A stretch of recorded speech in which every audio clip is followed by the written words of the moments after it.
Let's go. I know my dress is wrinkled.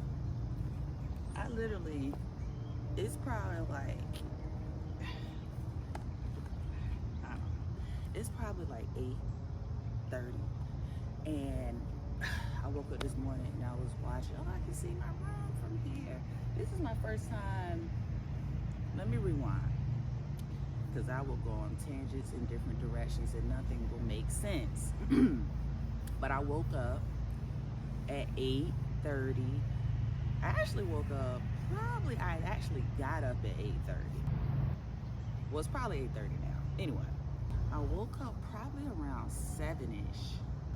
Maybe even 6:45. It was still dark. It was still pretty dark. The sun was starting to crack into the horizon.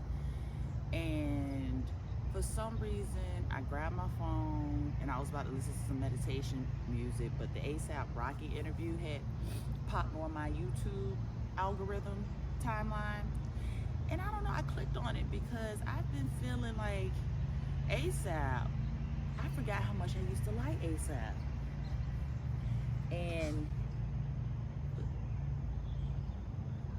see, I don't know what that just was, but I'm trying to be cute out here in this Georgia environment that I'm getting used to, but it's all types of bugs. I had to really, yo, it's beautiful out here. It was more beautiful than I thought it would be, but the bugs is something serious. Like it's something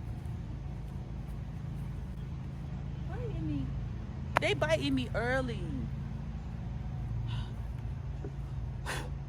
They tears me up, and I should have known better to be out here without no protection on.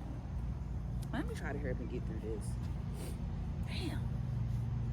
Anyway, ASAP Rocky, and I hope I'm in focus. I live on a hill, so it's hard to get my tripod steady on a hill. So if I'm not in frame, this is the best I could do for right now. Okay. Hopefully no more bugs attack me. I'll try to make this quick. So I forgot how much I actually used to like ASAP. Like, I really used to mess with his music. And I remember I just started going down memory lane because the interview was with, I forgot who the interview was with, but basically talking about his collaboration with Puma and whatnot. And it was a nice, chill interview. The interviewer was cool. ASAP loved the interviewer. But to get back, I remember why I stopped messing with ASAP, and I think the moment I stopped messing with ASAP was a long time ago when everything was being highly publicized regarding black murders by cops. ASAP, someone asked ASAP about it. He took like a Lil Wayne stance. I don't know if people remember when Lil Wayne was asked these questions. And I know they don't want to be attached to certain things, and they probably don't want to mess up brand deals and what have you, or I don't know the reason. To be quiet, I'm not a celebrity, I'm not in that life, and I'm not them. I'm not sure. It's hard to say what you will do when you're not in a person's shoes per se, but I want to say I wouldn't have responded the way he did. ASAP totally detached himself from us, right? I think the interviewer asked, like, what was his perception about what's going on. I would have to find the interview. And he was like, I don't know nothing about that. Basically, they down there and I'm up here. Yeah, that's basically what he said in a nutshell. I'll try to find that interview. But he basically really detached. And that was very disheartening. You know, when you're a fan of someone, I know I didn't know him personally, but it's like, damn, dog, we black out here. You from Harlem. What are you doing? What do you mean them? You done got so high on the totem pole that you can't, you're not a black man. You don't think the same thing can happen to you. And look how the universe, I don't know what, I'm not gonna say it was the universe because that was a messed up situation, but he went, I don't know if it was Switzerland, but he went to some foreign country and he got arrested. And look, and everybody, and I was wondering why Riri was going so hard for him at the time, because I remember her posting about how we need to sign a petition, and you know, all the celebrities was just trying to, you know, injustice for ASAP. And a lot of people online was like, look how the tables have turned. You not like us, you not them, you up here but you got arrested. I think they like racially profiled him or something like that. It was something along those lines. You know what I mean? Like, you're too good to engage, or you're not like us anymore, so that doesn't pertain to you. That's what it was given. Like, oh, those are the peasants down on the hill. The irony, because I am on the hill and I'm up here. Like, that has nothing to do with me. Well, apparently, like, Jay-Z said, okay, like, you still a nigga. So anyway, all these years go by. He's had some issues, legal issues, and I think that's why we haven't heard from him for so long. He got a family, he has a whole family, and he is down with like one of the baddest. So, you know, he's been busy living life, and I think he's now possibly getting over some of his legal troubles, but it's refreshing to see growth in people. And I actually forgot why I stopped listening to him until I watched the interview. He didn't mention any of that in the interview, but I don't have anything against ASAP. I like the new music that he's putting out.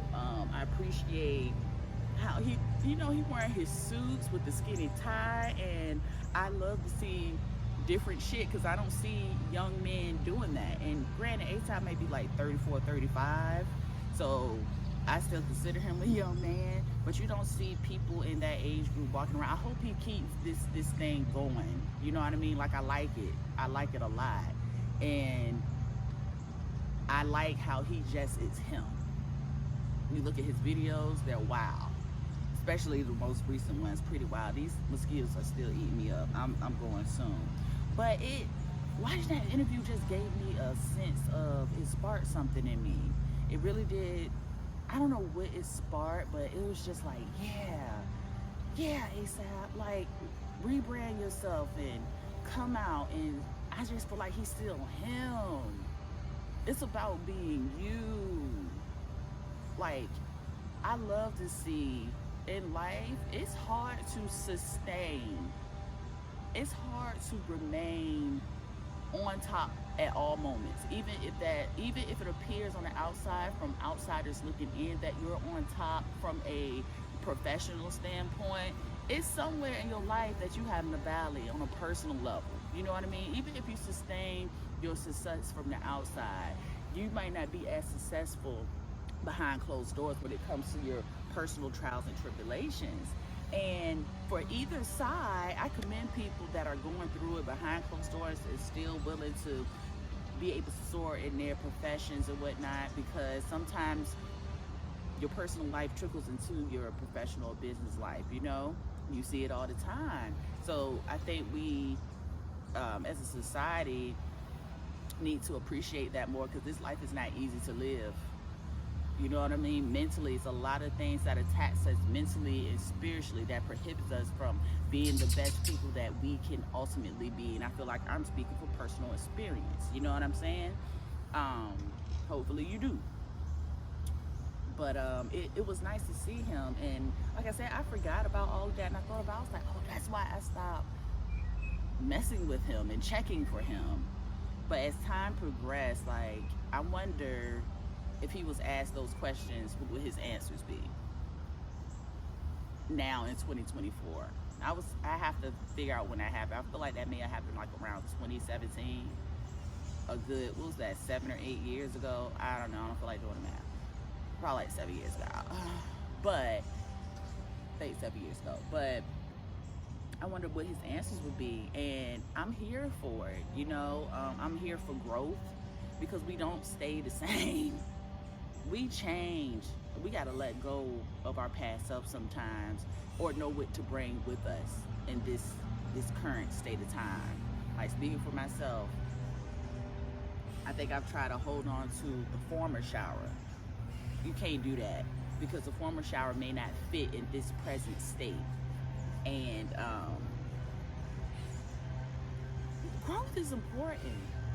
I posted on one of my Instagram pages, Kevin Hart did an interview with Charlemagne, and they were just talking about how people are trying to basically have an issue with maturing and becoming older, and we value youth to a point where we don't value maturity, especially in the physical components of it.